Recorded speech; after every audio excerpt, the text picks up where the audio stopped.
Podcast lunaire, épisode 4, dimanche 5 juillet 2026. Bonjour, je suis ravi de vous partager aujourd'hui le 4e épisode de mon podcast lunaire. Je voulais sortir en mai et puis voilà, le temps a filé. Je vous emmène en 2021 pour ce 4e épisode. Il sera probablement un peu plus long que les précédents. Je tiens à préciser que cet épisode peut mentionner la consommation d'alcool et faire allusion à des comportements autodestructeurs.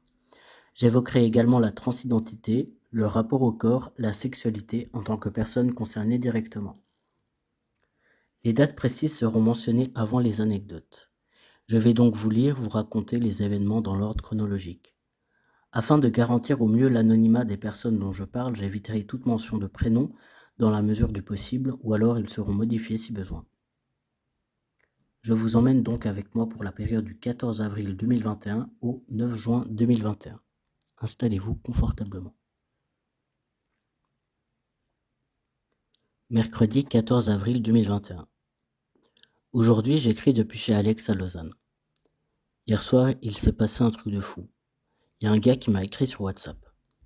J'ai pensé que c'était un vieux bail de Tinder, du coup voilà. Je lui ai dit que je le remettais pas et il m'a dit son prénom. C'était mon premier ex, qu'on va appeler X. J'ai bugué. J'ai hésité entre le bloquer, lui parler. Je sais pas, mais il s'est passé tellement de choses dans ma tête. J'ai revu toute ma relation avec défiler et c'était super intense. Il m'a appelé et j'ai répondu. Je crois que j'ai vraiment dissocié à ce moment et ça a été comme si le temps s'était arrêté. J'ai pas compris. On a parlé pendant environ 2h30. Il m'a envoyé des photos de chez lui. Il m'a dit à quel point il avait changé et était fier de moi, que j'ai pu faire mon chemin seul et me reconstruire et qu'il prenait seulement conscience maintenant du mal qu'il m'avait fait. J'ai essayé de rester très vaste sur ma vie privée et sentimentale et à la fin du téléphone, je lui ai demandé pourquoi il avait décidé de me recontacter et ce qu'il attendait de l'appel. Il a fini par m'avouer qu'il s'en foutait du genre et qu'il espérait que quelque chose soit possible avec moi de nouveau. Je lui dis que clairement c'était pas possible, car ça m'avait laissé des traumatismes de merde. Il m'a supplié pour au moins être pote, mais je lui ai dit que je ne pouvais pas, pour des raisons évidentes. Ensuite, je lui ai demandé de supprimer mon numéro et de ne pas chercher à me recontacter. 24 heures plus tard, il a respecté ma demande et j'espère qu'il ne reviendra plus jamais. Pourtant, au téléphone, j'ai eu l'impression pour la première fois d'avoir un adulte en face de moi, d'être entendu, écouté et considéré. Mais les ex, ce sont les ex. Et lui, il a foutu un tel bordel que même être pote, c'est clairement non, je peux pas, je ne pourrais pas. Et je ne peux pas lui laisser le droit de me buter une deuxième fois.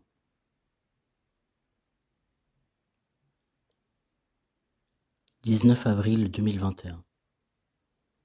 Les 4 jours qui ont suivi son appel ont été indescriptibles, insupportables.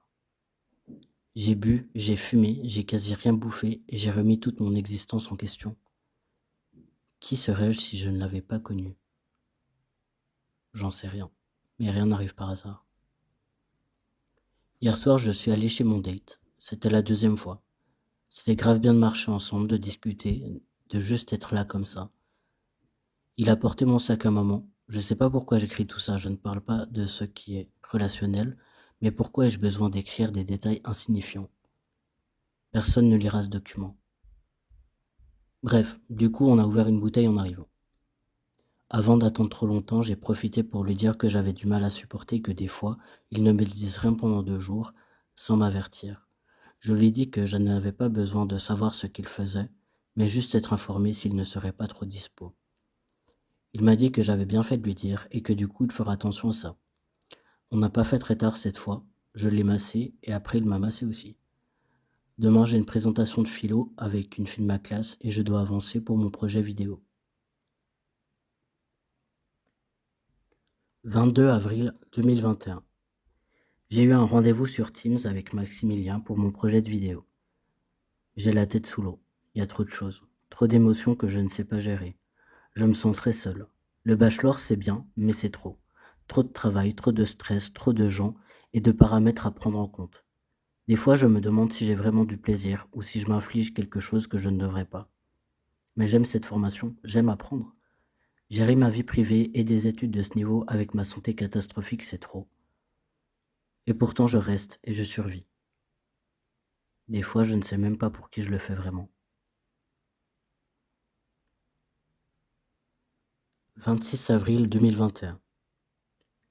Aujourd'hui, on est allé à l'EPFL au Montreux Jazz Café avec les gens du Bachelor et on a pu rencontrer le gars des archives du Montreux Jazz Festival. On nous a parlé de comment archiver et des contrats avec les archives et quelques anecdotes. On a aussi pu visionner des trucs d'archives genre Phil Collins, Prince et tout et c'était super intéressant. Après, on a tous repris le train pour Sierre et là, on est en plein séminaire lecture-écriture avec Monsieur Landry. Demain, on a la philo le matin, puis le reste de la journée à Genève. Je couche ces mots sur ton dos. Mon âme à fleur de peau rencontre tes mots, comme un bout de moi sur toi désormais. J'embrasse ta nuque et ma main poursuit son chemin. Encore des mots dont nous serons témoins. L'éternité est paisible.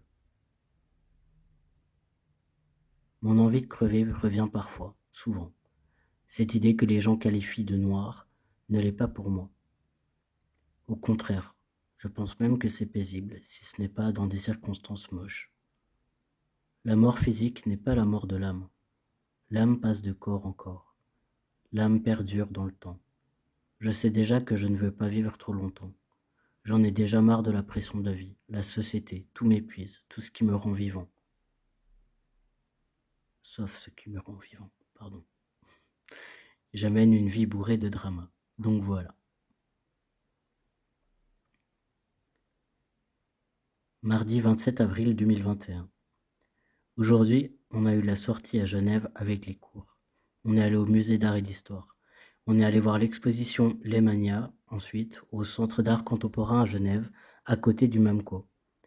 J'ai regardé des films d'étudiants pendant un bon moment, et il y en a un qui m'a particulièrement touché. C'était celui avec une femme qui faisait des injections pour du lifting, et au fur et à mesure, elle perdait la mémoire, mais elle se disait heureuse. C'était hyper creepy en fait.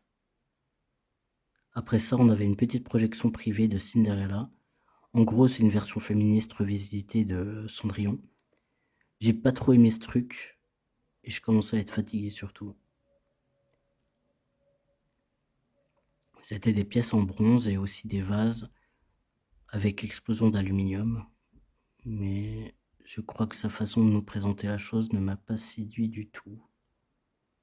Bref. Dimanche 2 mai. J'ai continué à bosser, puis vers 14h, je suis allé passer du temps chez Jeanne et Diane. Mercredi 9 juin. Je continue d'avancer dans mon projet vidéo pour les examens. Je suis super stressé, je ne sais même pas ce que je vais présenter. Je vais aller filmer un coup à Genève à la Jonction. Un pote m'a dit que c'était un coin sympa. Je fais beaucoup de trajets, je suis agité et crevé, et j'aimerais bien mettre mon cerveau sur pause. C'est infernal.